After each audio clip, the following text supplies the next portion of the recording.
بعض راستے ہمارے لیے نہیں ہوتے، لیکن ہم ان پر چلنے کی ضد میں اپنے وجود کو ہی غائل کر بیٹھتے ہیں، اور بعض راہیں وہ ہوتی ہیں جو خاموشی سے ہمارے منتظر ہوتی ہیں، مگر ہم انہیں دیکھنے کے لیے اتنے اندھے ہوتے ہیں کہ راہ تو کیا منزل بھی کھو بیٹھتے ہیں۔ لیکن کچھ لوگ، کچھ چہرے، کچھ حادثے ہمیں حاصل راہ تک پہنچا دیتے ہیں۔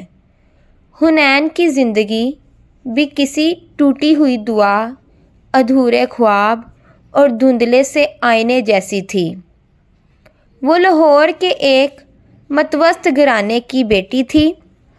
باپ ایک پرائیویٹ فیکٹری میں معمولی ملازم، ماں گھریلو خاتون اور 2 چھوٹے بھائی۔ حنین سب سے بڑی تھی، اسی لیے اسے بچپن سے ہی بڑی ہو تو قربانیاں دیتی ہو کا فلسفہ گھول کر پلایا گیا۔ وہ خوشیوں کی نہیں، ذمہ داریوں کی پرورش تھی۔ تب اس کی ماں نے اس کے ہاتھ میں جھاڑو تھمایا اور کہا، حنین، بیٹیوں کے نصیب جھاڑو پونچھے سے چمکتے ہیں، گریوں سے نہیں۔ اور حنین نے ماں کے الفاظ کو زندگی بھر کے لیے اپنا نصیب سمجھ لیا۔ اس نے کبھی گریا نہیں مانگی، کبھی ضد نہیں کی۔ وقت گزرتا گیا، بچپن کہیں دھند میں کھو گیا، اور حنین ایک خاموش، سلجھی ہوئی اور سنجیدہ سی لڑکی بن گئی۔ کالج میں داخل ہوئی تو اس کی ذہانت اور تمیز سب کو متاثر کرتی۔ استاد اس پر فخر کرتے اور لڑکیاں اسے رشک سے دیکھتیں، لیکن اس کے اندر ایک خاموش سا خالی پن ہمیشہ رہتا، جیسے کوئی خوشبو جو کبھی مکمل طور پر اس کے حصے میں نہ آئی ہو۔ کبھی کبھی وہ سوچتی، کیا میری زندگی صرف دوسروں کے خواب پورے کرنے کے لیے ہے؟ کیا میں خود کچھ نہیں چاہ سکتی؟ یہ سوال۔ پھر ایک دن اس کی زندگی میں سائم آیا، ایک دبلا پتلا مگر گہری آنکھوں والا لڑکا۔ وہ نہ صرف ذہین تھا بلکہ حنین کا ہمدرد بھی۔ وہ اسے سنتا تھا، اس کی باتوں کو اہمیت دیتا تھا، اسے اس کی حیثیت سے محسوس ہوتا تھا۔ پہلی بار حنین کو لگا کہ وہ بھی ایک انسان ہے، صرف ایک ذمہ داری نہیں۔ سائم اور حنین کے بیچ جو رشتہ پیدا ہونے لگا وہ محبت سے زیادہ سمجھ کا تھا۔ دونوں ایک دوسرے کی خاموشیوں کو پڑھنا سیکھ گئے تھے، مگر وہ جانتے تھے کہ ان کے خواب 2 مختلف دنیاوں سے تعلق رکھتے ہیں۔ سائم کا تعلق ایک امیر گھرانے سے تھا، وہ بیرون ملک جا رہا تھا ایک کامیاب مستقبل کے لیے، اور حنین، وہ تو آج بھی یہ سوچ رہی تھی کہ بجلی کا بل کیسے بھرنا ہے۔ ایک دن سائم نے پوچھا، حنین، اگر میں تمہیں لے چلوں سب کچھ چھوڑ کر میرے ساتھ؟ حنین نے دھیرے سے جواب دیا، سائم، کچھ رشتے اگر چھین کر لیے جائیں تو وہ برکت نہیں دیتے۔ میرے لیے دعا کرو کہ وہ جو میرا ہے وہ مجھے عزت کے ساتھ ملے۔ سائم چلا گیا، کوئی وعدہ نہ کیا، کوئی امید نہ دی، بس دعاؤں کا سایہ چھوڑ گیا۔ حنین نے گریجویشن مکمل کی اور ساتھ ہی اسکول میں پڑھانے لگی۔ وہ اپنی ماں کا